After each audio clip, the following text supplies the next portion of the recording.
Hello everyone, नमस्कार, जय हिंद। मैं तरुण प्रताप और आप सभी का स्वागत है अड्डा 24/7 पर।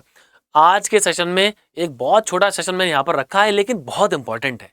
आज हम लोग बात करेंगे परसेंटेज की बिल्कुल बेसिक बात पर कि 100 का 20% अगर 100 में जोड़ा जाए तो 120 बनता है, लेकिन 90 का 20% अगर 90 में जोड़ा जाए तो क्या होगा। इसके लिए परसेंटेज का बेसिक पता होना बहुत जरूरी है। और परसेंटेज ऐसा टॉपिक है, एक ऐसा लॉजिक है, एक ऐसा कंसेप्ट है जो खुद परसेंटेज से रिलेटेड सवाल तो बनाता ही है, लेकिन साधारण ब्याज, चक्रवृद्धि ब्याज, लाभ हानि में इसके लॉजिक का, कंसेप्ट का प्रयोग होता है। तो चलो भाई स्टार्ट करते हैं अपनी बात को। आज समझेंगे परसेंटेज की बिल्कुल बेसिक भाषा। परसेंट का मतलब होता है प्रति 100। 100 में से कोई हिस्सा हम अगर रखें और उस हिस्से की 100 से तुलना करें तो प्रतिशतता में बदल जाता है। अब जरा एक बात करते हैं।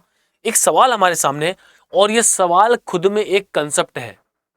एग्जाम में चाहे आप रेलवे के किसी भी स्तर का एग्जाम दो, एनटीपीसी हो, ग्रुप डी हो, एएलपी हो, या फिर आप बात करें एसएससी के जीडी की बात करें, या फिर आप 10+2 की बात करें, या फिर एसएससी सीजीएल की बात कर लें, वहां पर परसेंटेज के ऐसे लॉजिक्स बहुत काम आते हैं।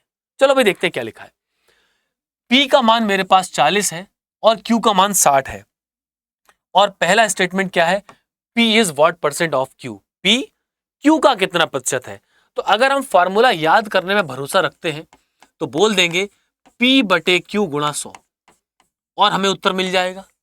लेकिन इस क्लास में हम फार्मूला रटने के लिए नहीं आए हैं, हम परसेंटेज का लॉजिक समझने के लिए आए हैं। क्यों? क्योंकि एग्जाम में हर बार ऐसा ही सवाल तो नहीं आएगा, सवाल की भाषा बदली होगी। हमें वो लॉजिक अगर क्लियर होगा तो आसानी से उत्तर दे पाएंगे। अब देखो, एक बात याद रखेंगे, जिस क्वांटिटी से कंपेयर करते हैं उसको बटे में लगाते हैं, जिस संख्या से तुलना की जाती है उसको बटे में रखा जाता है। तो सवाल पढ़कर कैसे पता चलेगा कि तुलना कहां हो रही है? जरा इंग्लिश में देख ले। P is what percent of Q। P Q का कितना प्रतिशत है। देखो भाई, तुलना कहां से हो रही है?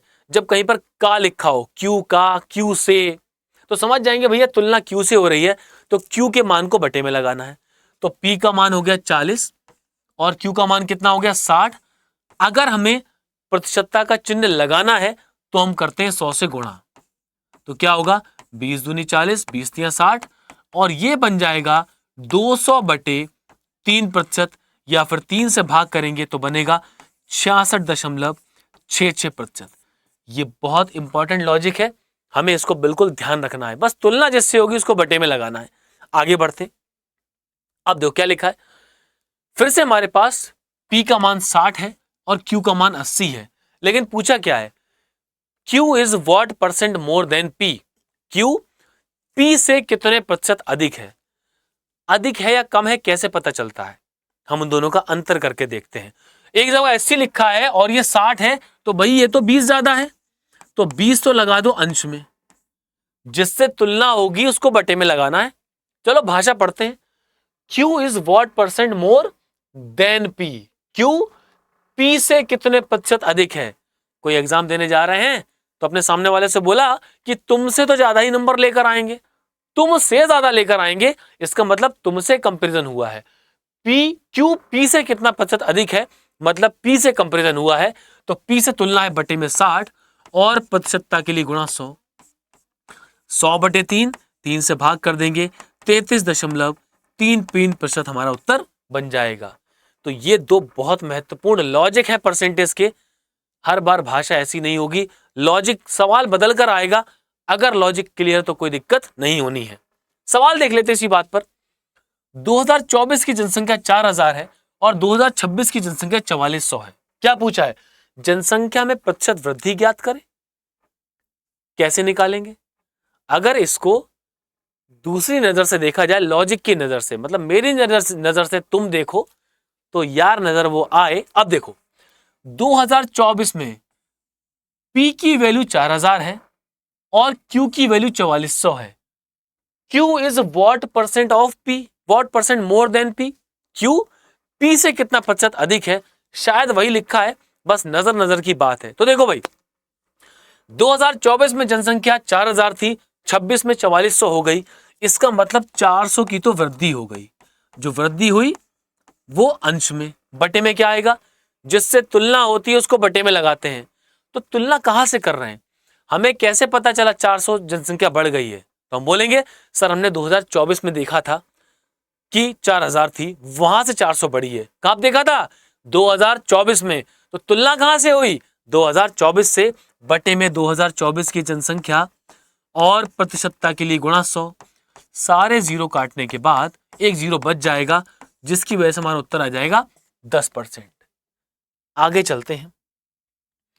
ये सवाल हमारे सामने है और थंबनेल में जो क्वेश्चन लगा था 100 प्लस 20% ऑफ 100 120 है, तो 90 में जोड़ेंगे 90% ऑफ 20 कितना आएगा, उसका जवाब यहां पर छुपा हुआ है।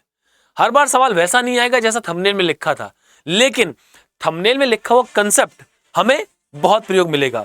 थंबनेल में लगा हुआ कंसेप्ट हमारे बहुत काम आएगा। तो क्या करें, चलो भी देख लेते।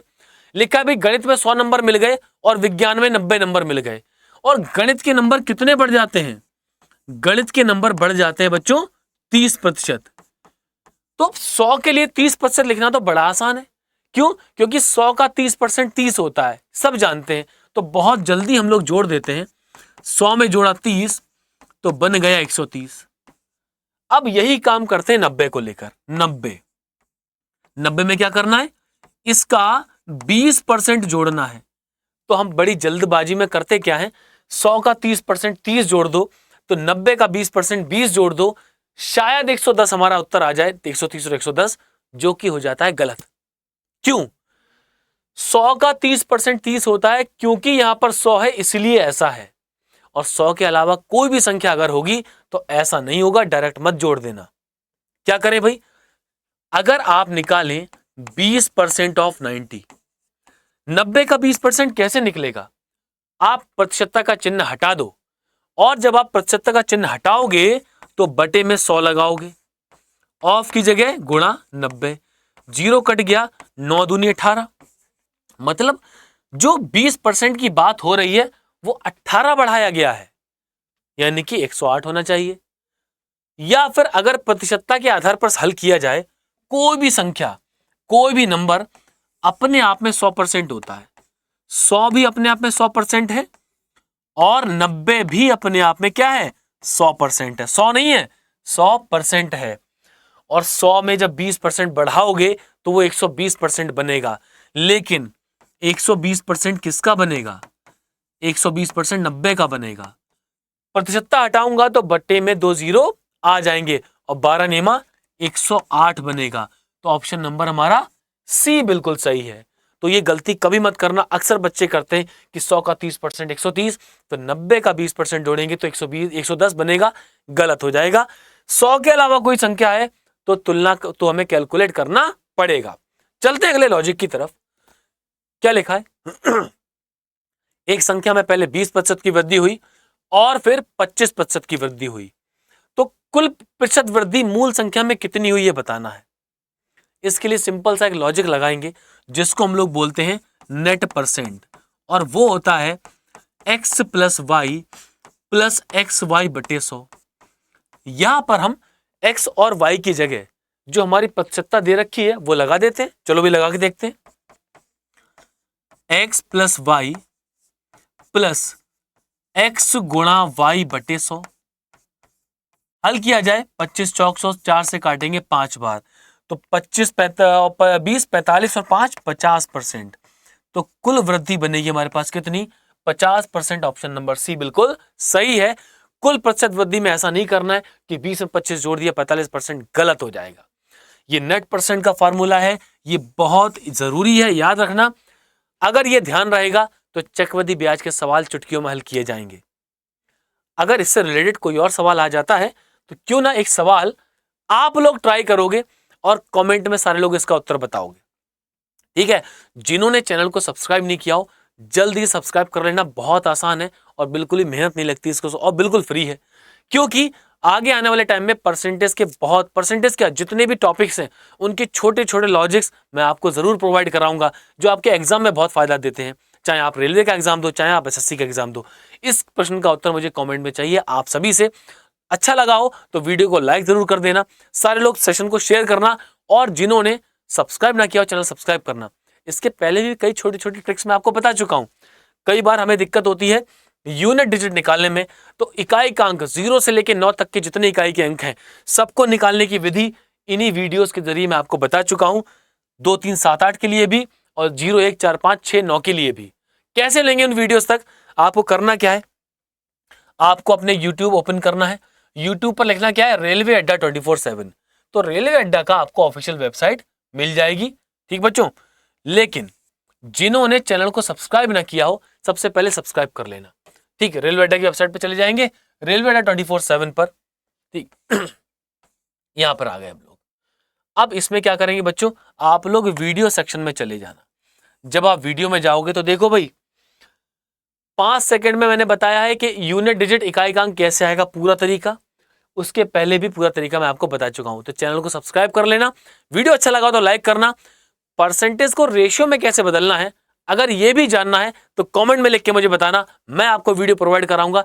जिस टॉपिक में छोटे छोटे लॉजिक्स में आपको दिक्कत हो, कमेंट करके मुझे बताना। हर एक कमेंट पर, हर एक वीडियो, हर एक स्टेटमेंट पर मैं आपको टॉपिक दूंगा, मैं आपको सिखाऊंगा। Thank you everyone, take care, bye bye, जय हिंद।